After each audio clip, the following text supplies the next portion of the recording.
across the fence with Father's Day on Sunday, we honor dads for the special role they play in our lives.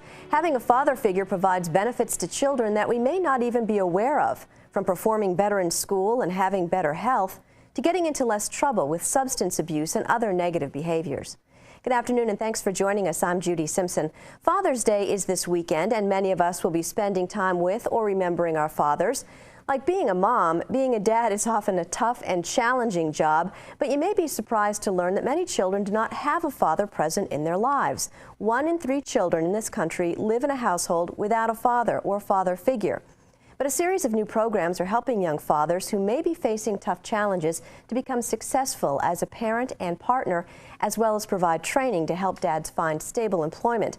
To find out more, I'm joined by 2 guests. Josh Edelbaum is the Fatherhood Programs facilitator for the Visiting Nurse Association, and Jeremy Berquist is a father who has recently participated in the VNA program. Thanks so much for being with us. Thanks for having us.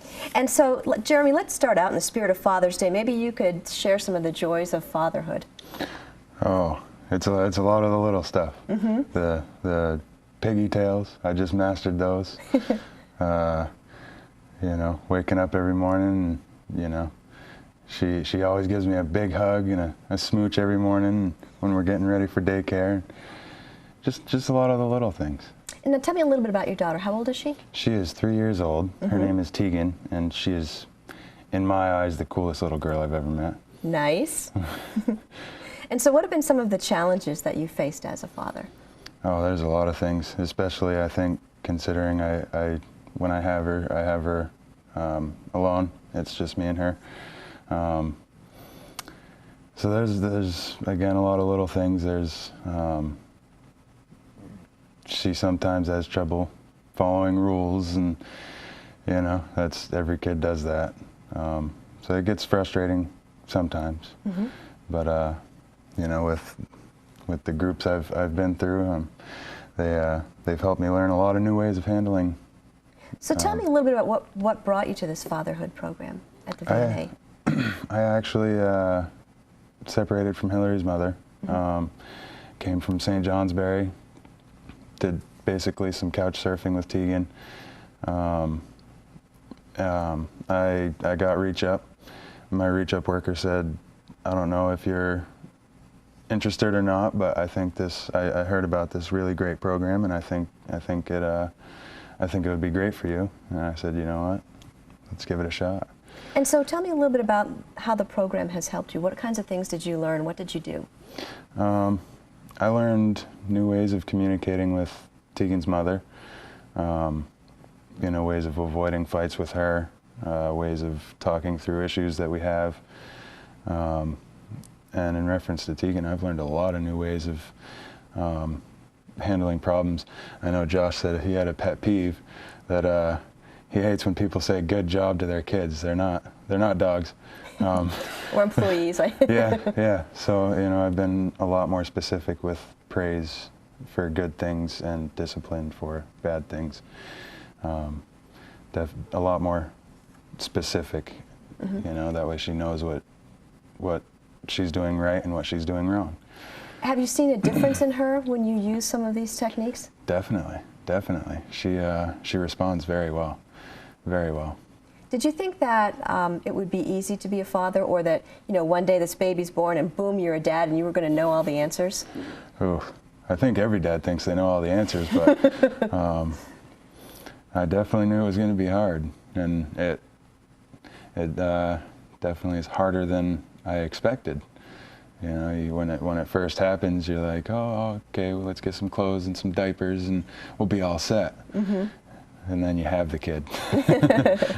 And it's a whole different, it's a lot different than when I first heard that we were having her. It's a lot of good, and it's definitely difficult at times.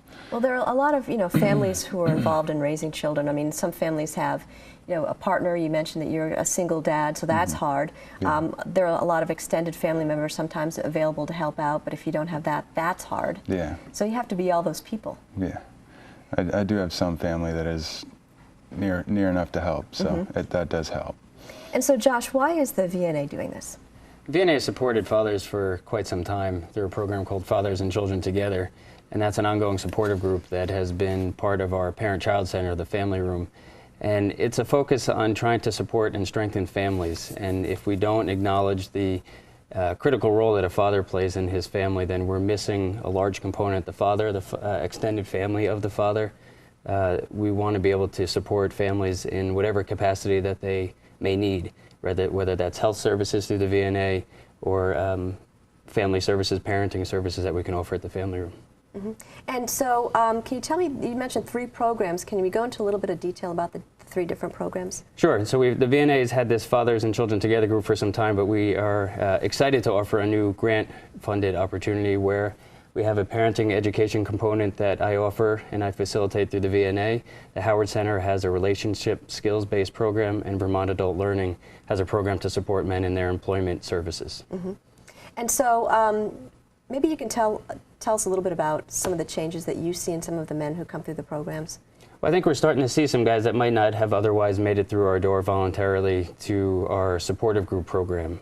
So whether it's through Reach Up, through the court system, through the Department of Children and Families, we're trying to reach out to guys that have been fairly marginalized in their own roles in their own communities based on some bad decisions that they may have made in the past, but we're really trying to focus on their value as a father, not related to the decisions that they may have made in the past. Mm-hmm. Jeremy, did you have any idea how important you would be in your daughter's life? Well, I definitely knew that I was going to be a big deal for her. Mm-hmm. You know, I knew me and her were going to have a special bond, and we absolutely love each other. Mm-hmm. And so what are some of the techniques that you've learned? I know you talked about some of the language that you now use with your mm-hmm. daughter that makes a difference. What are some of the other things that you've learned? I keep her active.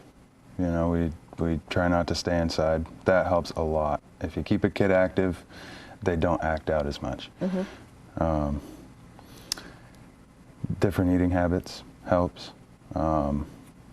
Reading an extra story at night mm-hmm. helps. Just a lot of you know, different things, and a lot of the other fathers from the group were able to help with some issues as well. Mm-hmm. There was one morning she woke up, didn't want to get dressed for daycare. One guy said, send her in her pajamas. One guy said, make it a game.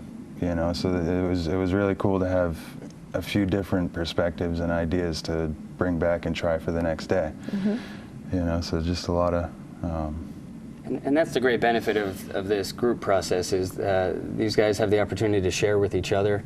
That certainly I'm helping to facilitate a conversation, but the real experience is coming from these men as they learn from each other, they share with each other. Jeremy, you're talking about the things that you've gained from this program, but Jeremy has certainly shared an extensive amount of his own experience that has been very helpful and supportive of these other men, and there's just not many places that dads have an opportunity to do that with each other.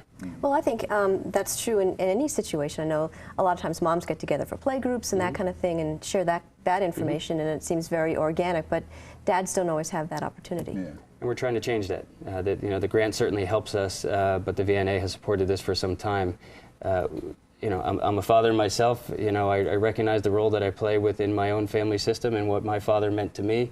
And I believe that is part of our mission to try to help support men who otherwise have not had services directed toward them. Mm-hmm. Are some of these men kind of surprised to learn that there are these services available and the changes that they can help with? They are. I'm getting a number of phone calls and people saying, you know, I wish this is something that I knew about years ago. Some fathers that have some young children now, but some older children from the past too, and said, I wished I had these opportunities when I was a brand new father. So there's surprise, but I think as Jeremy is you know, spending time with people in his own community, his family, his friends, and sharing information, word of mouth is really starting to spread through our community here, and people are getting the idea that fathers really make a difference, as Jeremy's shirt mm-hmm. you know, indicates. I think fathers in past generations have been less hands-on than they are now. Do you think that there was a stigma that maybe dads aren't supposed to do these kinds of things? I think it definitely, you know, dad is supposed to go out and get a job, and, you know, dad is supposed to do the discipline, and that's about it. Mm-hmm. You know, and when I have Tegan, I do it all. You know, I have to do the discipline, I have to make her feel better when she falls down. You know, I snuggle with her when she needs it. I read her stories, you know, make her dinner. I clean for her. I do everything. So I think it definitely has changed. I'm sure probably very recently even. You know, a lot of fathers have that kind of stand back and do as I say, not as I, you know. Mm-hmm. They're very strict and serious, I think. I know in our family dynamic, when I went back to work just part-time and my husband all of a sudden was in charge of the two little ones, he didn't do things the same way I did. He did them his own way, but that was good too. Yeah. Different does not mean deficient. We do things differently, and there's unique value that moms and dads have. And so certainly with these programs, we're trying to highlight the value that men have, but that's certainly not to in any way diminish the value that mothers have as well. But I think, as you were stating, the pendulum has been stuck on the side of mothers being in the nurturing, more caretaking role, and we'd really like to see that center itself a little bit more through some of these programs. I wonder, what's been the reaction of your daughter's mother to how you deal with her and how you're coping? I've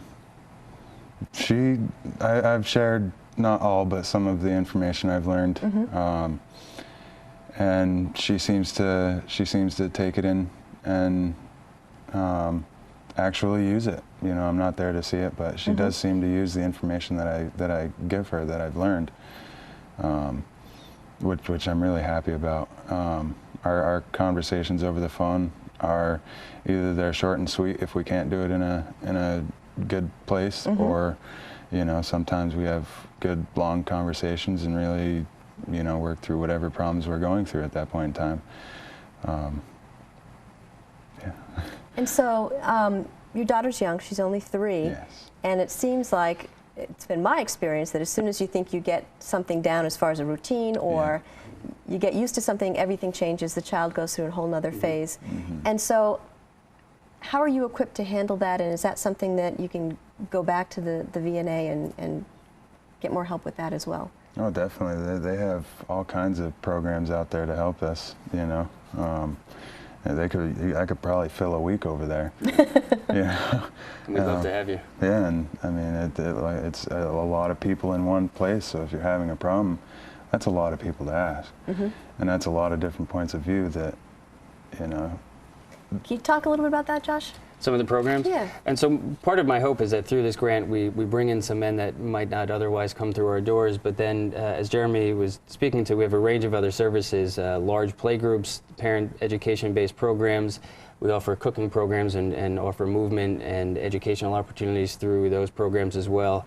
All of our programs are free, so we're open to anyone that's interested in coming to our 10-hour programs at the Family Room. Mothers, fathers, grandparents. We're a multicultural and multi-age program. The children we serve are all under the age of 6, so really centers around the idea of how do we parent children from their youngest ages and reduce stress. That's part of what we hope to do, is to reduce isolation and stress and provide some information and resource that really supports families at a critical time for this age group. Yeah, no, you talk about isolation and stress, you tend to feel like you're the only person going through this. And, you know, you're the only one who's dealing with this, when in fact, we all do. Yeah. How can people get access to this care? They can contact us at the VNA Family Room. And I imagine this information will be up on your website or on the show, and to be able to contact me directly related to our Fatherhood program, but we have such a range of services that to check out our website, the VNA website, you can access our page there, and we'll give you a description of our services and our mission as it is similar but somewhat different from the agency as a whole, as we are focusing really on this younger age group. But give us a call and come on down and check us out. There's nothing like coming to see the Family Room in action. Maybe you can just end us here, Jeremy, talking a little bit about briefly what your hopes are for your daughter. Oh, I hope she never starts dating. I hope she stays 3 years old forever. No, I'd like to be able to provide for her a little better than maybe my parents were able to provide for me, you know. Get her that car when she's 16, and I just want her to just be happy, with her life and the way everything goes in it. And Well, something tells me as long as you're part of it, she's going to be very happy. I think so. She's quite happy already. That's awesome. Thanks for joining us today. Thank you for having Thanks for us. having us. That's our program for today. I'm Judy Simpson. We'll see you again next time on Across the Fence. For a video copy of today's program, call toll-free 1-888-ATF-3430.